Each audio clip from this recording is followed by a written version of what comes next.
नाशिक शहर काँग्रेसच्या शहराध्यक्षपदी निलेश उर्फ बबलू खैरे यांच्यासारख्या युवा नेतृत्वाला संधी देण्यात आली.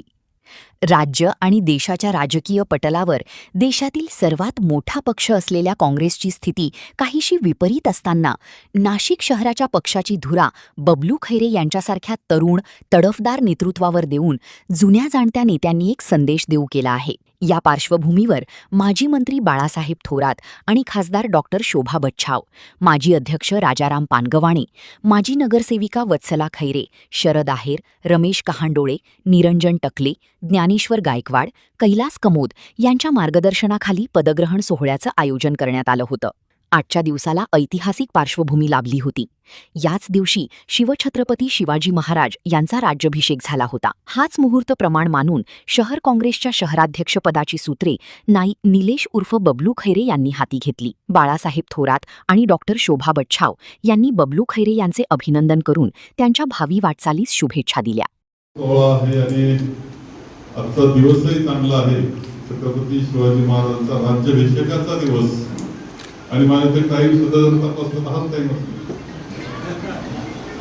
एक जबाबदारी घेण्याचा, सन्मान घेण्याचा, सर्व जबाबदारी घेण्याचा अशा प्रकारचा हा प्रसंग आजच्या निमित्तानं येथे आहे.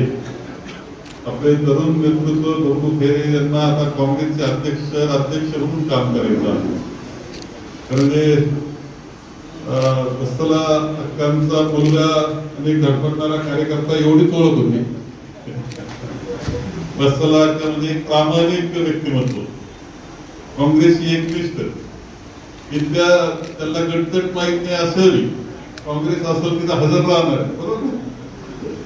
आणि त्यामुळे सगळे संस्कार घेऊन आता बबलू खैरे हे शहराचं नेतृत्व करणार आहे. त्यांचं स्वागत, त्यांना शुभेच्छा या निमित्तानं आपण सर्वजण देतो. जास्त वेळ भाषण मी करणार नाही. एक सांगेल का, काँग्रेस एक थोर परंपरा असणारा पक्ष आहे. परंपरेबरोबर विचार जे आहेत ते देशाला बरोबर घेऊन जाणारे विचार आहेत. कोणता विचार काँग्रेसचा असं जर आपल्याला विचारलं तुम्ही तर अत्यंत सोपं उत्तर आहे त्याला, की आपल्या राज्यघटनेमध्ये प्रियांबल मध्ये जे मूलभूत तत्व सांगितले ते काँग्रेसचे विचार आहे. म्हणजे राज्यघटना, लोकशाही आणि काँग्रेस वेगळी काढता येत नाही. सिंपल, लागते, सोपं. असा पक्ष कदाचित आज आपल्याला वाटत असेल की अडचणीत आहे. खरे अडचणीत आहे, काँग्रेस नाही अडचणीत. त्या विचारधारेवर, त्या लोकशाहीवर, त्या राज्यघटनेवर जे हल्ले होत आहेत त्याचा हा परिणाम आहे. आणि म्हणून एक कठीण काळामधून संपूर्ण देश जातो आहे, देशच जातो असं समजू नका. आपली लोकशाही सुद्धा कठीण परिस्थितीतून जाते आहे. आणि म्हणून ही लोकशाही वाचवायची, हा देश वाचवायचा, इथलं स्वातंत्र्य अबाधित ठेवायची, बंधुता अबाधित ठेवायची असेल तर काँग्रेस शिवाय पर्याय नाही.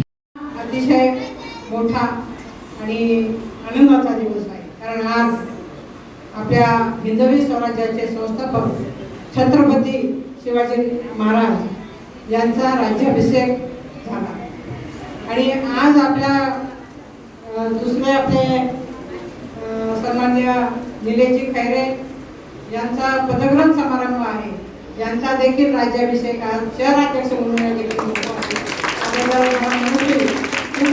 होत आहे. त्याप्रमाणे छत्रपती शिवाजी महाराजांनी सर्व 12 बलुतेदार आणि 18 पगड जाती यांना बरोबर घेऊन एक नवी स्वराज्य स्थापन केलं.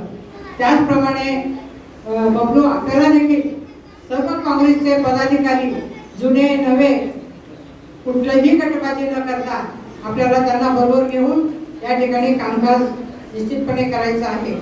मला या ठिकाणी चांगलं असं वाटतं की साहेब निलेश खैरे जे आहेत तर त्यांचे आजोबा माधवराव खैरे हे नगराध्यक्ष होते आणि त्यांचा वारसा बबलूजी पुढे नेत आहे. त्याच्यावरती काँग्रेस पक्षाचे संस्कार आहेत.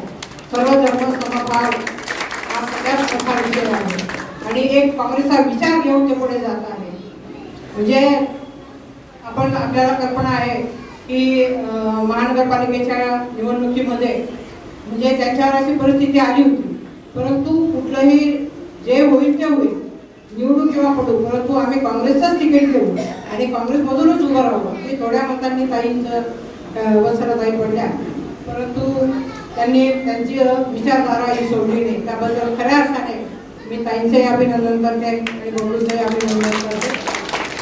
नाशिक शहरात काँग्रेसला पुनर्वैभव प्राप्त करून देताना तळागाळातील घटकांच्या सहाय्याने पक्ष मजबूत करण्याचा निर्धार बबलू खैरे यांनी व्यक्त केला. पक्षनेते राहुल गांधी यांच्या पाठीशी पुन्हा एकदा जनमत उभे करण्याचा मानस निलेश उर्फ बबलू खैरे यांनी व्यक्त केला. संघटन सृजन अभियान हे राबवलं गेलं. याच हॉलमध्ये त्याची मीटिंग झाली.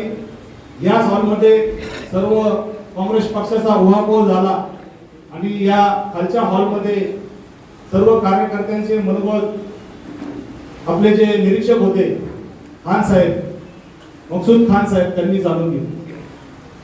मला गाडी मात्र म्हणजे माहिती नव्हती की माझ्यावर ही जबाबदारी दिली जाईल. परंतु ज्या वेळेस माहिती मिळायला लागली की जेवढेही लोक खाली भेटले त्यापैकी 95 ते 97% लोकांनी माझं नाव सांगितलं. ग्रामीण भागातून पण त्यांनी मकसूद खान साहेबांनी पडताळणी करून घेतली आणि ते क्रॉस चेक करायचं, याला अध्यक्ष केलं तर काय होईल, त्याला अध्यक्ष केलं तर काय होईल, आणि मग ते खडा टाकून बघायचे की बबलू खैरेला अध्यक्ष केलं तर काय होईल, मग त्याला सकारात्मक उत्तर यायचं. आणि ह्या माध्यमातून ही नेमणूक झाली. त्यानंतर आपले सर्व महाराष्ट्र प्रदेश काँग्रेस कमिटीच्या ज्येष्ठ नेत्यांच्या मार्गदर्शनाखाली त्यांच्या कानावर टाकून त्यांनी सुद्धा या नियुक्तीला संमती दिली. तर आजचा हा जो कठीण काळ आहे, म्हणजे स्थानिक पातळीवर असू द्या, राज्य पातळीवर असू द्या, केंद्र सरकारच्या केंद्रीय पातळीवर असू द्या, सर्वच पातळीवर काँग्रेस पक्ष हा विरोधी पक्षाच्या भूमिकेमध्ये आहे आणि त्याची जबाबदारी मला समजते. ज्या वेळेस एक गोष्ट माझ्या कानावर येते की तुझं नाव 95% लोकांनी सांगितलंय, तर याचा दुसरा अर्थ होतो त्या 95% लोकांना माझ्याकडनं काहीतरी अपेक्षा आहे. ज्यावेळेस माझे पक्षाचे ज्येष्ठ आणि श्रेष्ठ लोक त्याला सहमती देतात त्यावेळेस सुद्धा ती जबाबदारी अजून वाढते. आणि अशा परिस्थितीमध्ये कुठच्याही प्रकारची गटबाजी न करता, कुठच्याही प्रकारच्या नाशिक शहरातील सामान्य कार्यकर्त्यावर अन्याय न करता, आजच्या या पदग्रहण समारंभाचा उद्देशच तो होता की जसं छत्रपती शिवाजी महाराजांनी 12 बलुतेदारांना एकत्र घेऊन म्हणजे शेतकऱ्याच्या देठालाही हात लावू द्यायचा नाही असं फरमान सोडलं होतं, त्याचप्रमाणे काँग्रेस पक्षातील ज्या ज्या लोकांनी काँग्रेस पक्ष वाढावा, मोठा व्हावा यासाठी काम केले, ते सर्व योगदान मी लक्षात ठेवून त्यांना बरोबर घेऊन काम करेल. ही सामायिक भूमिका असते, याच्यामध्ये फक्त अध्यक्ष झाला आणि त्यांनी हुकूम सोडायला सुरुवात केलं असं काम होत नाही.